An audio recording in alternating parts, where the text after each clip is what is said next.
Hello, good morning. आज हम लोग बात करने वाले हैं इकोनॉमिक्स, स्पेशली माइक्रो इकोनॉमिक्स के जो टॉप एमसीक्यू क्वेश्चंस हैं जो कि इम्पॉर्टेंट हैं क्लास 11th के लिए भी और क्लास 12th के लिए भी, या बाकी अदर कॉम्पिटिटिव एग्जाम्स जो हैं उनके लिए भी। तो चलिए स्टार्ट करते हैं।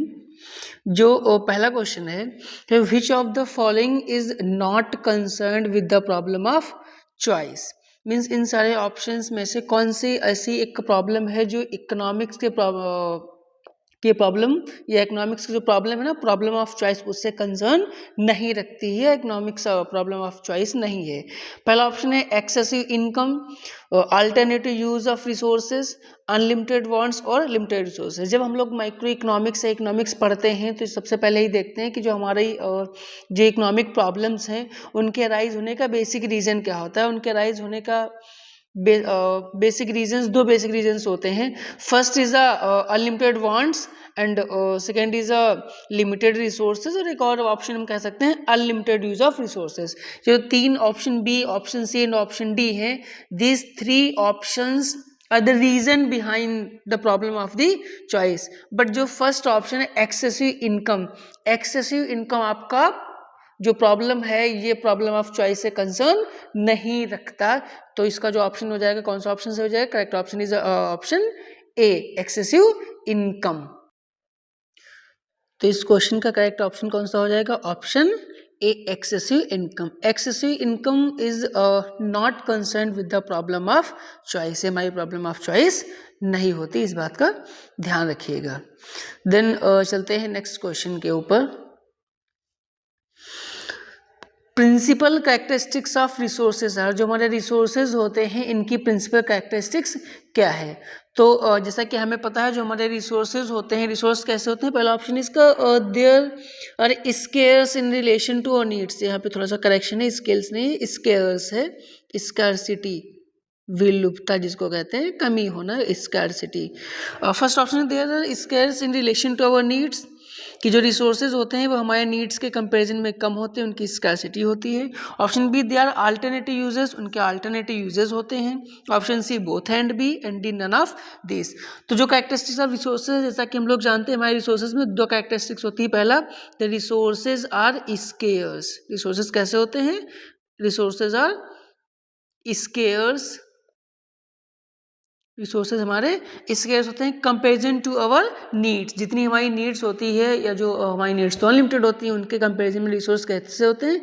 स्केर्स होते हैं। And the resources have the alternative uses. Resources के क्या होते हैं? अल्टरनेटिव यूजेस भी होते हैं। मीन्स हमें एक रिसोर्स के एक से ज़्यादा जगहों पर इस्तेमाल कर सकते हैं या यूज होते हैं। तो both are the characteristics of the resources. Means इसका ऑप्शन कौन सा ही होगा? ऑप्शन नंबर सी, इसका सी हो जाएगा, both A and B.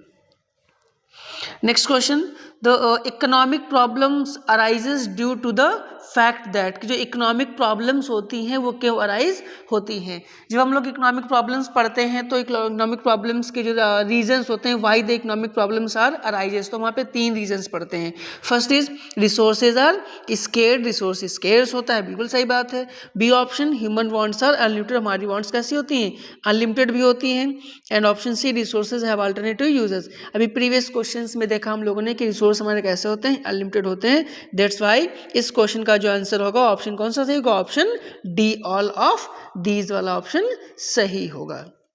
Next question, the resources for satisfying human wants are, जो रिसोर्सेज हैं ह्यूमन वांट्स को जो सेटिस्फाई करते हैं, रिसोर्स कैसे होते हैं? Option A limited, unlimited, available at zero price, available at zero price है, स्पेलिंग मिस्टेक है, available at zero price. And option D, none of these. तो हमारे रिसोर्स कैसे होते हैं? हमारे the resources for satisfying human wants are, resource हमारे limited होते हैं। अभी बात की, इसका ऑप्शन कौन सा सही होगा? ऑप्शन नंबर ए सही होगा। जो हम रिसोर्स इस्तेमाल करते हैं अपनी नीड्स को पूरा करने के लिए वो कैसे होते हैं? लिमिटेड होते हैं। Next question, scarcity resources exist. जो स्कार्सिटी रिसोर्सेज हैं ये किस लेवल पे एग्जिस्ट होते हैं? हम लोगों को पता है कि इकोनॉमिक्स के दो ऐसे लेवल्स होते हैं, दो टाइप्स होते हैं, specially micro and macro economics. तो जो रिसोर्स ऑफ स्कार्सिटी है ये एग्जिस्ट होती है किस लेवल पे? पहला ऑप्शन है एट द माइक्रो लेवल, इसका ऑप्शन फर्स्ट ही सही है। रिसोर्स किस लेवल पे स्कार्स होते हैं? माइक्रो लेवल पे रिसोर्स हमारे स्कार्स होते हैं। Next, positive economics involve statement which are. Positive economics statement में क्या इन्वॉल्व होता है? पॉजिटिव इकोनॉमिक्स के साथ डील करती है। हम लोग को जो दो इकोनॉमिक्स के टाइप हम लोग पढ़ते हैं, नेचर ऑफ इकोनॉमिक्स के बाद जब हम पढ़ते हैं positive economics and normative economics. तो जो पॉजिटिव इकोनॉमिक्स है, पॉजिटिव इकोनॉमिक्स ऑप्शन है verifiable, not verifiable, both and B and none of this. Means जो पॉजिटिव इकोनॉमिक्स की स्टडी करते हैं जो भी चीज़ें, क्या उन्हें वेरीफाई कर सकते हैं, नहीं वेरीफाई कर सकते हैं, दोनों ऑप्शन सही, या फिर option D none of this. तो इसका करेक्ट ऑप्शन होगा ऑप्शन ए वेरीफाई। जो पॉजिटिव इकोनॉमिक्स में जो फैक्ट्स होते हैं उन्हें हम क्या कर सकते हैं? वेरीफाई कर सकते हैं। तो इस क्वेश्चन का ऑप्शन कौन सा सही होगा? Option A verifiable. Then question number 7, formative economics deals with. जो फॉर्मेटिव इकोनॉमिक्स है किसके साथ डील करती है? Option A facts, opinions, both and B and none of these. तो जो फॉर्मेटिव इकोनॉमिक्स है इसके लिए करेक्ट ऑप्शन कौन सा होगा इस क्वेश्चन का? इस क्वेश्चन का करेक्ट ऑप्शन होगा ओपिनियंस। जो फॉर्मेटिव इकोनॉमिक्स है, जो नॉर्मेटिव इकोनॉमिक्स है, ये किसके साथ डील करती है? ओपिनियंस के साथ डील करती है। यहाँ पे फैक्ट्स की बात नहीं की जाती। Next question, which of the following is the example of economic activity. Economic activity का कौन सा एग्जाम्पल है? Option A production, consumption, exchange and all of this. जब हम लोग स्कोप ऑफ इकोनॉमिक्स भी वैसे पढ़ते हैं या इकोनॉमिक एक्टिविटी की बात करते हैं, तो जो स्कोप ऑफ इकोनॉमिक्स हम लोग पढ़ते हैं, स्कोप ऑफ इकोनॉमिक्स में बेसिकली हम लोग चार चीज़ें देखते हैं। अगर आपने स्कोप ऑफ इकोनॉमिक्स पढ़ा है तो स्कोप ऑफ इकोनॉमिक्स के लिए, स्कोप ऑफ इकोनॉमिक्स कहाँ से स्टार्ट होता है? कंजप्शन, पहला पॉइंट कौन सा है? कंजप्शन, प्रोडक्शन,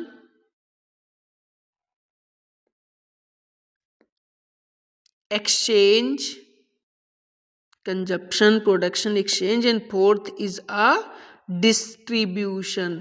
ये स्कोप ऑफ इकोनॉमिक्स भी है और ये वैसे इकोनॉमिक एक्टिविटी के एग्जाम्पल्स भी हैं। तो इसका ऑप्शन कौन सा हो जाएगा? प्रोडक्शन भी इकोनॉमिक एक्टिविटी का एग्जाम्पल है और कंजप्शन भी, एक्सचेंज है, इसलिए option number C is a correct option, all of these. Next question पे चलते हैं। Consumer is sovereign under.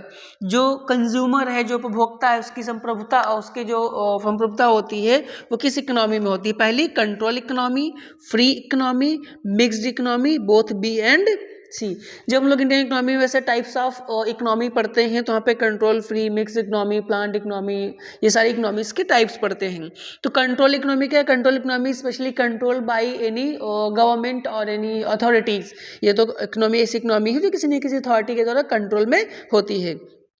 जो फ्री इकोनॉमी कैसी है? फ्री इकोनॉमी इकोनॉमी में जो भी चीज़ें डिसाइडेड होती हैं, जो भी चीज़ें डिसाइड की जाएंगी वो किसके थ्रू डिसाइड की जाती हैं? कंज्यूमर्स के डिमांड एंड सप्लाई के थ्रू डिसाइड की जाती है, फ्री इकोनॉमी है। ठीक है, ऐसे मिक्स्ड इकोनॉमी, इसमें मिक्स्ड इकोनॉमी के कैरेक्टरिस्टिक्स अगर आपने पढ़ी है तो उसमें कैपिटलिस्ट और मीन्स प्राइवेट और पब्लिक दोनों सेक्टर का रोल होता है। तो यहाँ पे भी जो पब्लिक है उनका भी रोल है और प्राइवेट सेक्टर्स में जो कंज्यूमर्स होते हैं उनका भी रोल होता है डिमांड और सप्लाई के थ्रू मार्केट में चीज़ों को सही करने के, डिटरमाइन करने का।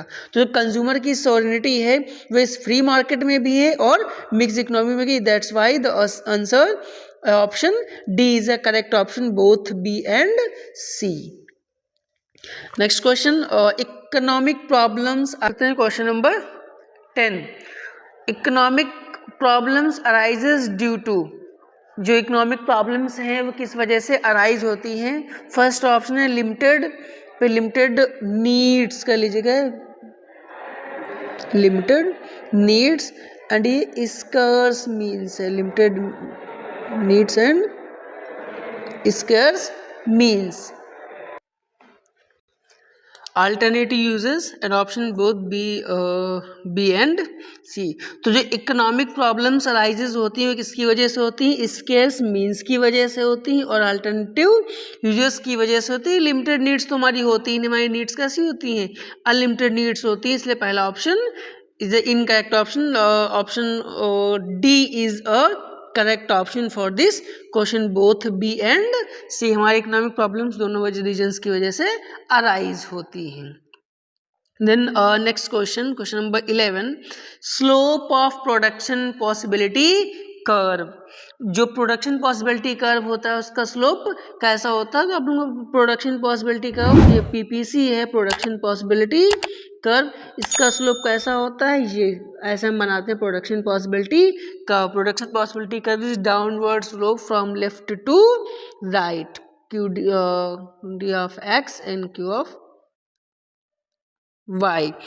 तो इसका स्लोप कैसा होता है? Straight line, curve straight line नहीं होता, convex to the point of origin. Option B is the correct option. इस स्लोप को हम क्या कहते हैं? इसका स्लोप कैसा है? Convex to the origin. इसका ऑप्शन कैसा होता है? ये होता है कॉन्वेक्स टू ओरिजिन। इस बात को ध्यान रखिएगा, ठीक है। Next option, the problem of what to produce relates to. जो इकोनॉमिक प्रॉब्लम्स होती हैं, what to produce, how to produce, for whom to produce, तो problem of what to produce है ये किससे रिलेट करती है, किससे संबंधित है? पहला है relates to the choice of technique. Choice of technique नहीं तो चॉइस ऑफ टेक्निक होती है जहाँ पे हम बात करते हैं हाउ टू प्रोड्यूस, कि हम कैसे प्रोड्यूस करें। डिस्ट्रीब्यूशन ऑफ इनकम, इससे भी नहीं है। Market value of the goods and services, इससे भी नहीं है। The choice of goods and services, what to produce का मतलब हम क्या प्रोड्यूस करें, तो कौन सा ऑप्शन सही होगा? The choice of goods and services.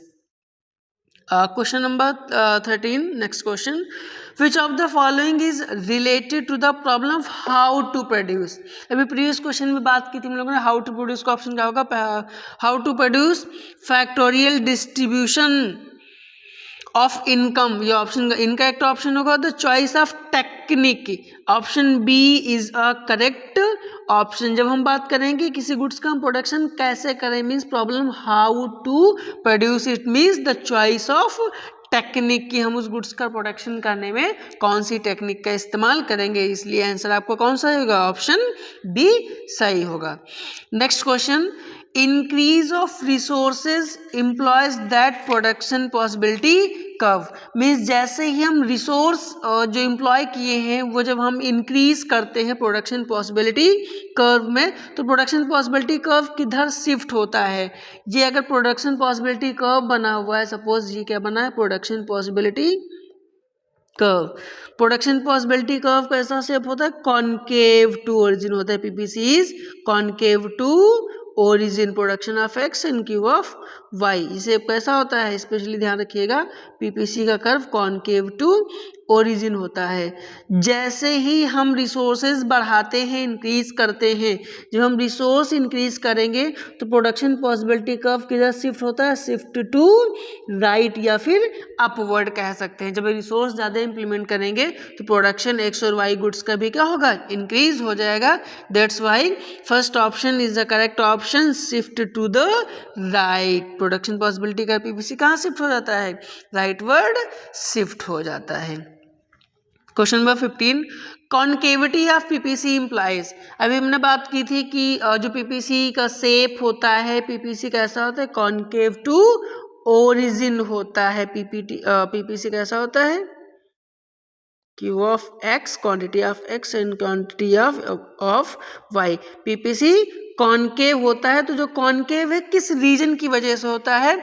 Because of concave किस लिए? देखो स्लोप कैसा है? जो प्रोडक्शन पॉसिबिलिटी कर्व होता है इसका स्लोप कैसा होता है? इसका स्लोप कैसा होता है? अभी बात की थी, इसका स्लोप कैसा होता है? इसका स्लोप होता है increasing slope. Option A is the correct option. ये देखो स्लोप जिसका MRS होता है, वैसे या MRTS कह लीजिए, MRTS कह लें ज़्यादा अच्छा होगा। MRTS XY इक्वल्स टू क्या होता है? ये पॉजिटिव होता है या इंक्रीजिंग होता है। MRS इसका इंक्रीजिंग होने की वजह से ही हम इसे कैसे नाम देते हैं? इसे हम इंक्रीजिंग स्लोप की हम इसमें बात करते हैं। Next question, in which analysis utility can be measured in terms of indefinite numbers such as 1 2 3 4। हमारे पास यूटिलिटी के दो कॉन्सेप्ट हैं, cardinal utility concept and ordinal utility concept. जो कार्डिनल यूटिलिटी कॉन्सेप्ट होता है उस कार्डिनल यूटिलिटी कॉन्सेप्ट में utility की को हम क्या कर सकते हैं, किसी स्पेसिफिक न्यूमेरिक टर्म्स में मेजर कर सकते हैं। इसलिए first option is a correct option, cardinal utility analysis में ही हम यूटिलिटी को 1 2 3 4 के नंबर्स में क्या कर सकते हैं, मेजर कर सकते हैं। बाकी सारे ऑप्शंस गलत हैं। Question number 17, ordinal concept of PPC express utility in terms of. जो ऑर्डिनल कॉन्सेप्ट है, product ordinal concept of utility होना चाहिए था, वैसे यहाँ पे सॉरी यहाँ पे एक गलती है, पीपीसी नहीं, यहाँ पे ऑर्डिनल कॉन्सेप्ट ऑफ यूटिलिटी कर लीजिएगा, express utility in terms of. जो ऑर्डिनल कॉन्सेप्ट है ये यूटिलिटी को कैसे मेजर करता है, तो कार्डिनल यूटिलिटी में तो लास्ट प्रीवियस क्वेश्चन में अभी देखा कि नंबर के टर्म्स में हम कर लेते हैं, बट जो ऑर्डिनल यूटिलिटी कॉन्सेप्ट है ये यूनिट्स एंड नंबर्स के टर्म्स में मेजर नहीं करता है। ये कैसे मेजर करता है, लेवल ऑफ सेटिस्फैक्शन के टर्म में करता है। इसलिए इसका ऑप्शन कौन सा होगा, option B is a correct option. Next question, want satisfaction power of a commodity called. जो वांट सेटिस्फैक्शन पावर होती है किसी कमोडिटी को, उसे किस नाम से जाना जाता है। Option A is a consumption, option B utility, C production and D is a value addition. तो इसका करेक्ट ऑप्शन क्या होगा, utility, B is a correct option. Because of जब हम यूटिलिटी के डेफिनेशन पढ़ते हैं तो यूटिलिटी की डेफिनेशन ही कहती है utility refers to the want satisfaction power of a commodity. Utility क्या होती है, किसी गुड्स की वांट सेटिस्फैक्शन पावर होती है। Next question, when only one unit of the commodity consumed, जब केवल एक ही यूनिट हम कमोडिटी की कंज्यूम कर रहे होते हैं तो M is equals to T U होता है, M is greater than T U होता है, M is less than T U होता है, या फिर नन ऑफ दीज होता है। जब देखिए जब यूनिट फर्स्ट हो, यूनिट कैसी हो, व्हेन यूनिट इज वन, जब यूनिट यहाँ पर एक होती है तो उस केस में मार्जिनल यूटिलिटी और टोटल यूटिलिटी दोनों क्या होती हैं, सेम होती हैं। That's why option A is a correct option, M U is equals to T U. Next question, when marginal utility is negative, when marginal utility is negative total utility is, कि जब marginal utility कैसी होती है, negative हो जाती है, तो total utility कैसी होती है। जब रिलेशनशिप पढ़ते हैं हम लोग टी यू और एम यू का, टोटल यूटिलिटी और मार्जिनल यूटिलिटी का, तो उस फिगर में यूटिलिटी, उस फिगर में हम क्या देखते हैं कि मार्जिनल यूटिलिटी का कर्व कैसा होता है, marginal utility is always is in a diminishing nature. तो मार्जिनल यूटिलिटी कैसी होती है, डिमिनिशिंग नेचर में होती है, हमेशा डाउनवर्ड होती है, फिर जीरो की क्या हो जाती है, नेगेटिव हो जाती है। बट ये जहाँ पे जीरो होती है मार्जिनल यूटिलिटी, ठीक यहीं पर जो आपका ये टोटल यूटिलिटी है, ये टोटल यूटिलिटी क्या होती है, टोटल यूटिलिटी यहाँ पर मैक्सिमम होती है। After that point the total utility starts declining, तो टोटल यूटिलिटी क्या हो जाएगी, मैक्सिमम हो जाएगी। That's why option C is a correct option. जब मार्जिनल जीरो होगी तो टोटल यूटिलिटी क्या होगी, मैक्सिमम होगी। इसे हम वैसे टी और एम यू के रिलेशनशिप में डिटेल में पढ़ते हैं। Next option, law of diminishing marginal utility states that, जो ह्रासमान सीमांत उपयोगिता नियम है, law of diminishing marginal utility states that when more and more units of a commodity are consumed marginal utility begins to, कि जब हम किसी गुड्स की एक से ज़्यादा यूनिट्स का इस्तेमाल करना शुरू कर देते हैं तो जो मार्जिनल यूटिलिटी है वो क्या होती है। As all we are know about that when we start more and more units of the commodity, the marginal utility starts falling और डिक्रीजिंग। जैसे जैसे हम किसी गुड्स की एक से ज़्यादा यूनिट्स का इस्तेमाल करने लगते हैं तो मार्जिनल यूटिलिटी क्या होती है उसकी, begins to decrease. Means option C is a correct option. और वैसे भी मार्जिनल यूटिलिटी की कैरेक्टरिस्टिक्स होती है, starts in it always in a diminishing nature. ये हमेशा कैसी होती है, डिमिनिशिंग नेचर में होती है। Next question number 22, when total utility is maximum. अभी ग्राफिकर में हम लोगों ने देखा था जब टोटल यूटिलिटी मैक्सिमम थी तो मार्जिनल यूटिलिटी कैसी थी, marginal utility becomes zero, marginal utility becomes zero. That's why option A is the correct option. इसका एक्सप्लेनेशन के लिए लास्ट जो प्रीवियस टू प्रीवियस क्वेश्चंस किया था सेम वही ग्राफ बना के हम एक्सप्लेन कर सकते हैं। Next question, marginal utility of a particular commodity at the point of saturation. Means जब पॉइंट ऑफ सैचुरेशन होता है, saturation means the point of maximum, जब टोटल यूटिलिटी क्या हो, मैक्सिमम हो। तो जब टोटल यूटिलिटी मैक्सिमम होती है, व्हेन TU इज मैक्सिमम, जब टोटल यूटिलिटी मैक्सिमम होती है तो मार्जिनल कैसी होती है, marginal utility becomes zero. That's why option A is a correct option. इसका ऑप्शन कौन सा सही होगा, ऑप्शन ए इसका सही ऑप्शन होगा। Next, when total utility increasing at a diminishing rate, जब टोटल यूटिलिटी क्या हो रही हो, इंक्रीज हो रही हो डिमिनिशिंग रेट से। लास्ट वाले फिगर को फिर से हम फाइंड आउट कर सकते हैं। लास्ट फिगर में जब हम टोटल यूटिलिटी इंक्रीज कर रहे थे तो मार्जिनल यूटिलिटी क्या हो रही थी, डिक्रीज हो रही थी। It means option B is a correct option, marginal utility is in a diminishing. जब हम टोटल यूटिलिटी ऐसे फाइंड करते हैं, टोटल यूटिलिटी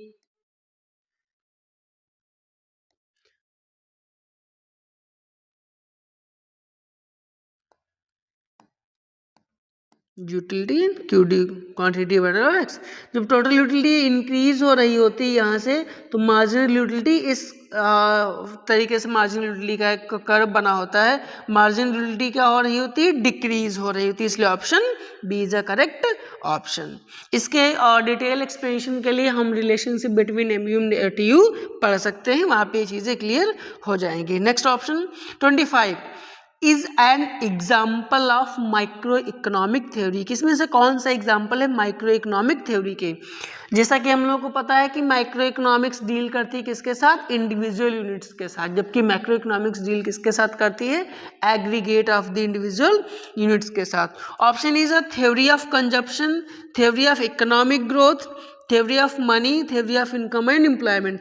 कि theory of income and employment, theory of money and theory of economic growth, ये तीनों हम कहाँ पढ़ते हैं, ये तीनों हम मैक्रो इकोनॉमिक्स में पढ़ते हैं। It is not the part of micro economics. तो theory of consumption is the correct option for this question. तो इसका सही ऑप्शन क्या होगा, option A theory of consumption. अभी हम लोगों ने स्कोप की बात की थी, consumption, production, exchange and distribution. तो ये सब हम कहाँ पढ़ते हैं, ये माइक्रो इकोनॉमिक्स में पढ़ते हैं। ये सब कहाँ पढ़ते हैं, माइक्रो इकोनॉमिक्स में हम लोग ये चीज़ें पढ़ते हैं। Next question, which of the following is an assumptions of IC analysis. जो इंडिफरेंस कर्व एनालिसिस है उसमें से कौन इस जो ऑप्शन है इसमें से कौन इंडिफरेंस कर्व एनालिसिस की एक एजम्पशन है, मान्यताएं हैं। First is monotonic preference of the consumer, be declining marginal rate of substitution means declining MRS, C is the cardinal numbers and D all of these। Question number 26 का जो correct option होगा, इसका correct option क्या होगा, monotonic preference of the consumers की। Consumers की preference कैसी होती है, मोनोटोनिक प्रेफरेंस रखते हैं। कॉर्डिनल नंबर्स तो ही नहीं सकता, ये कॉर्डिनल नंबर्स पे तो इंडिफरेंस कर्व बेस्ड होता ही नहीं। इंडिफरेंस कर्व IC किसके ऊपर बेस्ड होता है, ये ऑर्डिनल यूटिलिटी के ऊपर बेस्ड होता है। Next, budget line indicates. Budget line क्या इंडिकेट करती है, बजट लाइन की हम बात करें, budget line first option price ratio, price ratio को ही बजट लाइन इंडिकेट करती है। तो इसका करेक्ट ऑप्शन क्या होगा, ए प्राइस रेशियो। इनकम रेशियो को नहीं करती, ना तो कॉस्ट रेशियो को करती है। बिकॉज ऑफ जब हम इंडिफरेंस कर्व एनालिसिस पढ़ते हैं तो उसमें हम बजट रेशियो, बजट लाइन पढ़ते हैं, जो एक डिसाइडेशन करती है कि हम कितनी X और Y क्वांटिटी की गुड्स की कितनी मैक्सिमम क्वांटिटी परचेज कर सकते हैं। तो इंडिकेशन कौन करता है? बजट लाइन करता है, means price of X and price of ratio. It is the ratio of the price of the both goods, price P X and P Y. Next question 28 number, an indifference curve is related to. Indifference curve किससे relate करता है?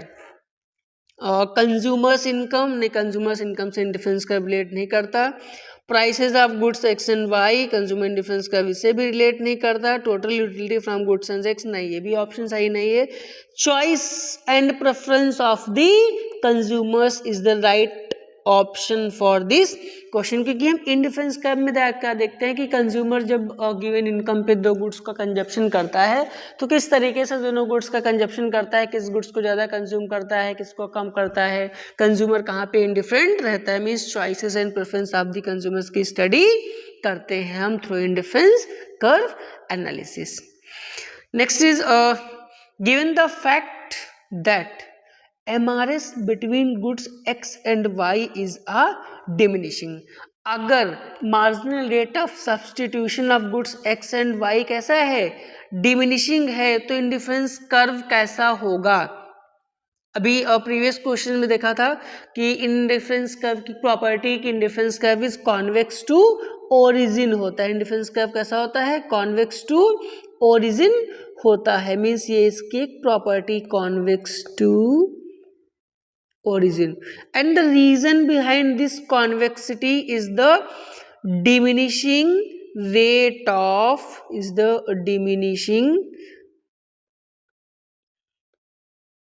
diminishing rate of substitution. जो rate of substitution है goods X and Y के बीच वो कैसा होता है? डिमिनिशेस होता है, मतलब MRS एक्स वाई कैसा होता है? डिमिनिशिंग नेचर में होता है। इसीलिए इंडिफरेंस कर्व की जो स्लोप होता है वो कैसा होता है? कॉन्वेक्स या डाउनवर्ड स्लोप होता है। तो option A IC is convex to origin is a correct option. Concave नहीं होता, कॉनकेव PPC होता है, स्ट्रेट लाइन भी नहीं होता वैसे indifference curve analysis, none of these सारे ऑप्शंस गलत है। Option A is the right option. Next question, marginal rate of substitution indicates. अभी प्रीवियस क्वेश्चन 29 में ही इस बात का डिस्कशन हुआ है। मार्जिनल रेट ऑफ सब्सटीट्यूशन किसे इंडिकेट करता है? Slope of production possibility curve नहीं करता। Marginal rate of substitution indicates question number 30, marginal rate of substitution indicate the slope of indifference curve. किसे इंडिकेट करता है? Option B slope of indifference curve को indicate करता है, बजट लाइन को नहीं करता, ना तो स्लोप ऑफ इनकम लाइन को करता है। Next, as we move along the indifference curve from left to right, the slope of IC। जब हम एक इंडिफरेंस कर्व पे लेफ्ट से राइट मूव करते हैं तो उसका स्लोप कैसा होता है? ये इंडिफरेंस कर्व बना हुआ है, सपोज ये क्या है कि इंडिफरेंस की quantity demand of X and indifference curve QD of Y। ये इंडिफरेंस कर्व बना हुआ है। जब हम इधर लेफ्ट से राइट मूव कर रहे हैं इंडिफरेंस कर्व पे तो देखिए जो स्लोप ऑफ IC है क्या हो रहा है? स्लोप ऑफ IC डिक्लाइन हो रहा है। Option D is a correct option, decline. Next, a shift in the budget line when prices are constant. Budget line indicate क्या करती है? प्राइस रेशियो को इंडिकेट करती है। और जब क्वेश्चन कह रहा है अ shift in the budget line, कि कोई बजट लाइन क्या हुई है? अगर शिफ्ट हुई है तो क्या हुआ है? अगर प्राइस कांस्टेंट रहे हैं और फिर बजट लाइन शिफ्ट हुई तो क्या रीजन हो सकते हैं? Due to change in demand, due to change in demand, नहीं, ऑप्शन करेक्ट ऑप्शन है चेंज इन इनकम। हाँ, change in income is a correct answer for this question, इसलिए ऑप्शन बी क्या होगा? इसका करेक्ट ऑप्शन होगा। देखिए ये प्राइस लाइन सपोज बनी हुई है XY 0, quantity of X and quantity of Y। ये एक प्राइस लाइन बनी हुई AB। यहाँ पे किसी की भी कंज्यूमर की इनकम क्या है? कांस्टेंट है, फिक्स है ना। इनकम गिवन है, प्राइस जो भी प्राइसेस गिवन हो उस पे एक बजट लाइन है। प्राइसेस कांस्टेंट रखे हैं, अगर प्राइसेस को हम कांस्टेंट रखें और इसके बाद अगर बजट लाइन शिफ्ट हुई है तो राइट वर्ड शिफ्ट होगी या फिर वो लेफ्ट वर्ड शिफ्ट होगी।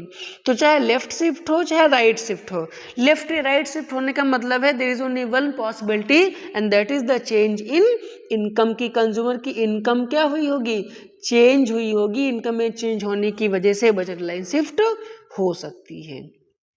Next option, the slope of indifference curve is measured by.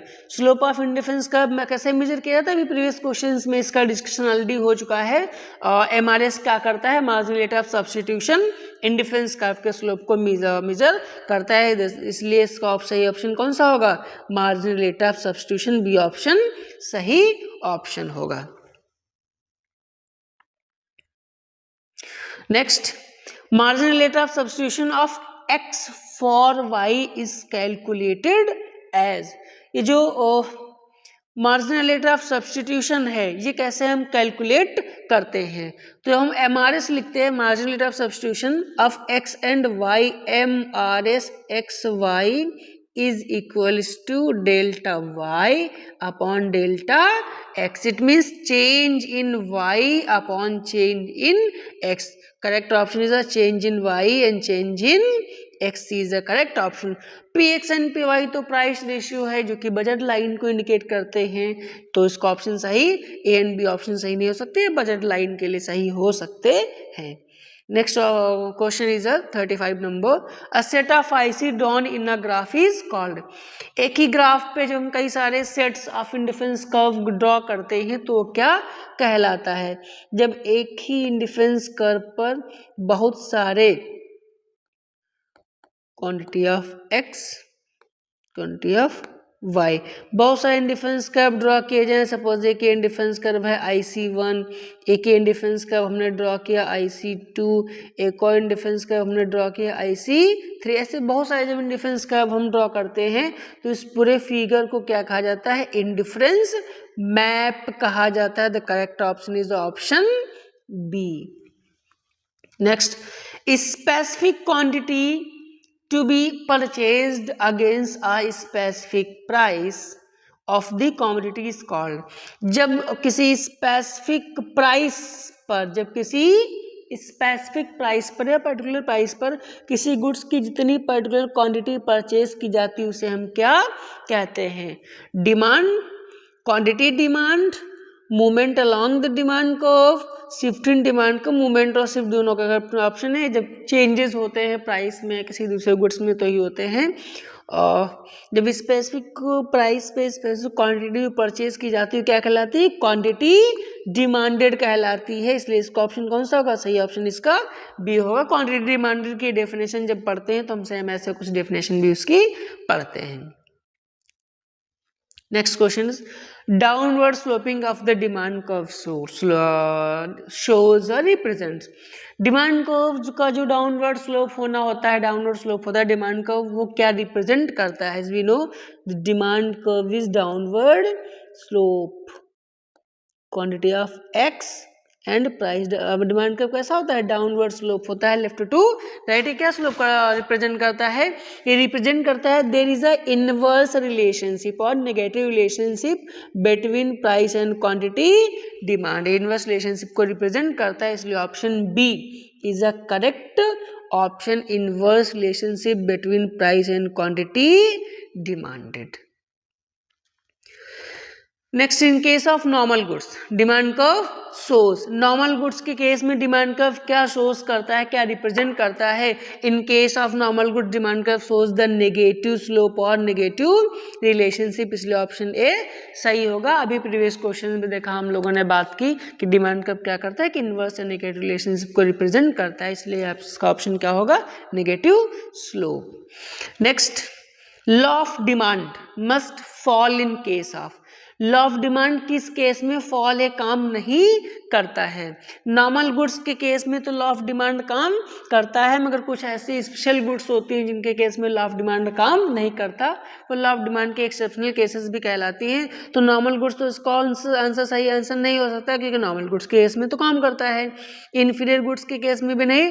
Correct option is a गिवन goods, option C is a correct option. गिवन गुड्स के केस में normal good law of demand काम नहीं करता। Next, inferior goods are those goods whose income effect is inferior goods या निम्न coat की जो गुड्स होती हैं, घटिया वस्तुएं होती हैं, वो कौन सी उन गुड्स में जो इनकम इफेक्ट होता है वो कैसा होता है। अगर आपको इन्फीरियर गुड्स के बारे में पता है तो अच्छी बात है। अगर आपको नहीं पता है तो हमारा एक वीडियो पड़ा हुआ है इन्फीरियर गुड्स और गिवन गुड्स के केस में, आप आई बटन पे हम टैग कर दे रहे हैं, आप उसको जाके देख सकते हैं। तो इन्फीरियर गुड्स के केस में जो इनकम इफेक्ट होता है वो कैसा होता है, नेगेटिव इनकम इफेक्ट, क्योंकि ये घटिया या निम्न कोट की वस्तुएं मानी जाती हैं। इनके केस में अगर किसी कंज्यूमर की इनकम इंक्रीज होती है तो इन गुड्स की जो डिमांड है क्या करता है, डिक्रीज कर देता है। इसलिए इन्फीरियर गुड्स के केस में क्या माना जाता है, इनके ऊपर जो इनकम इफेक्ट होता है वो नेगेटिव इनकम इफेक्ट होता है। ज़्यादा इन्फॉर्मेशन के लिए डिटेल में आप वीडियो जाके देख सकते हैं। Next, which of the following pairs represents the substitute goods, कौन सी गुड्स हैं जो किसे रिप्रेजेंट करती हैं, सब्सटीट्यूट गुड्स करती है, प्रतिस्थापन वस्तुएं की बात करते हैं। तो सब्सटीट्यूट गुड्स कौन सी गुड्स होती हैं, वो गुड्स होती हैं जो एक दूसरे की जगह पर इस्तेमाल की जा सके, वो गुड्स सब्सटीट्यूट गुड्स कहलाती हैं। कार एंड पेट्रोल तो कॉम्प्लीमेंट्री गुड्स हैं, एक दूसरे के साथ इस्तेमाल की जाती हैं।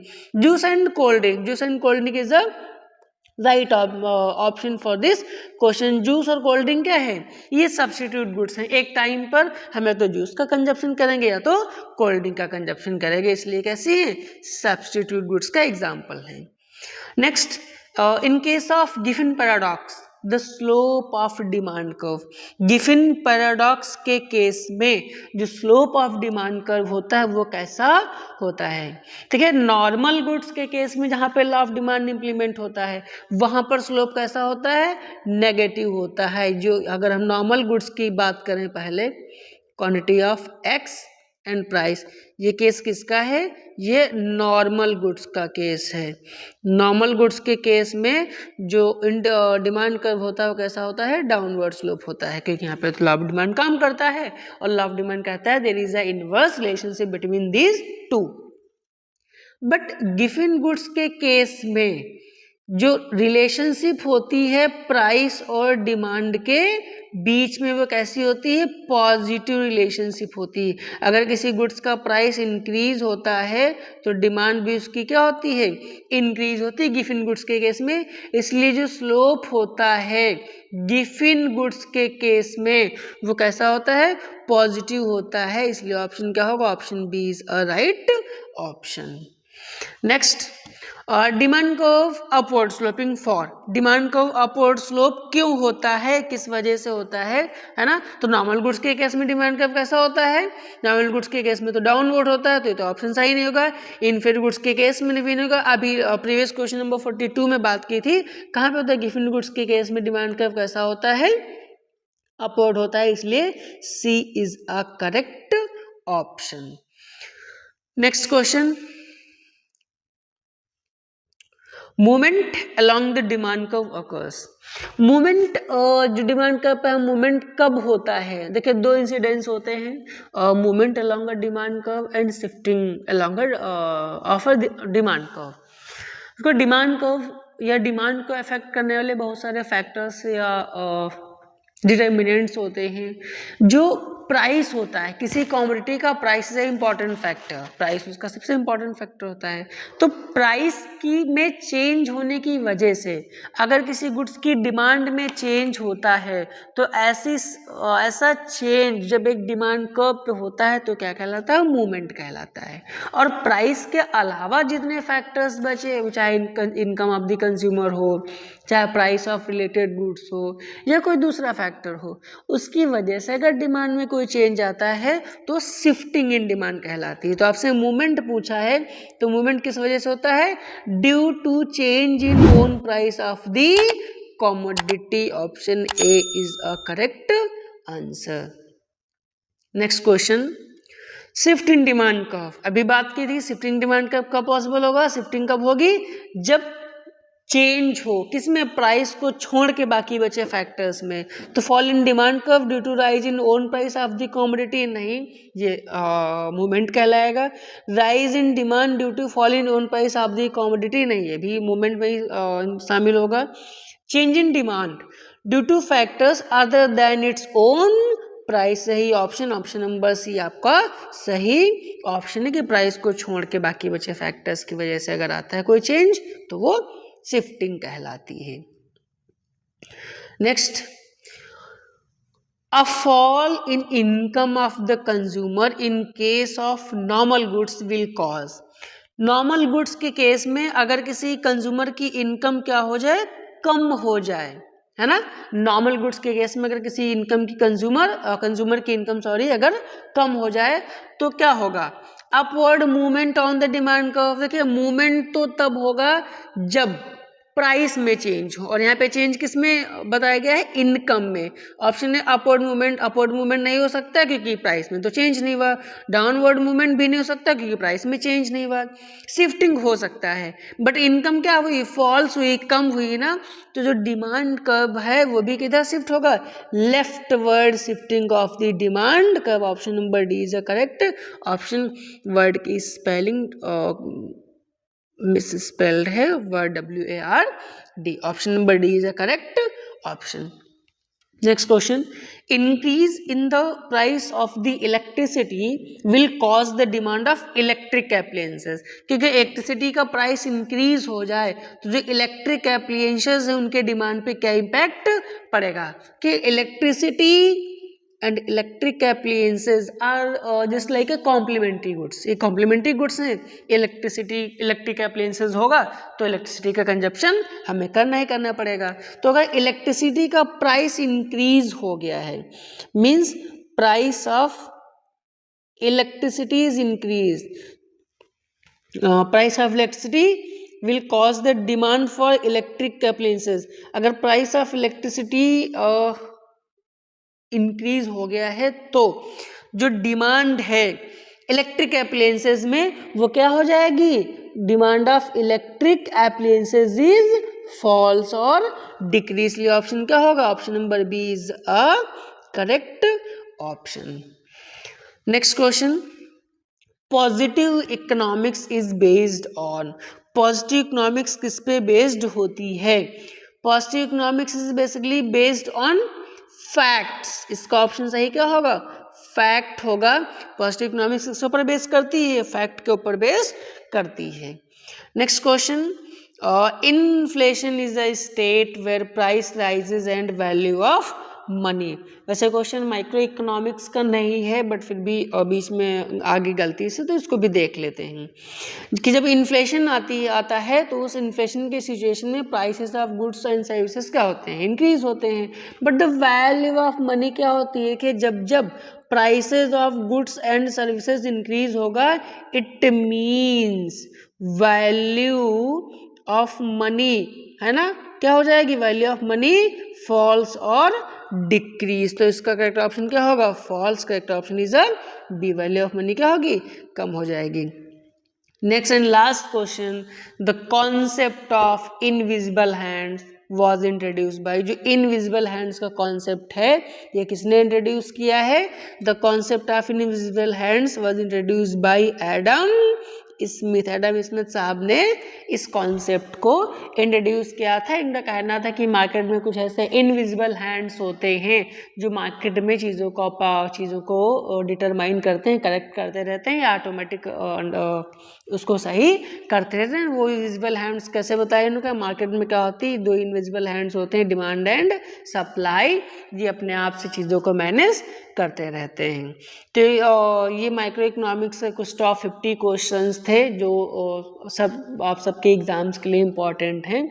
हम भी सीरीज़ को और आगे कंटिन्यू रखेंगे और आगे क्वेश्चंस इसमें MCQ लाते रहेंगे। आई होप आपको ये वीडियो अच्छा लगा होगा। अगर आपको वीडियो अच्छा लगा हो तो आप चैनल को सब्सक्राइब कर सकते हैं, वीडियो को लाइक कर सकते हैं। Thank you.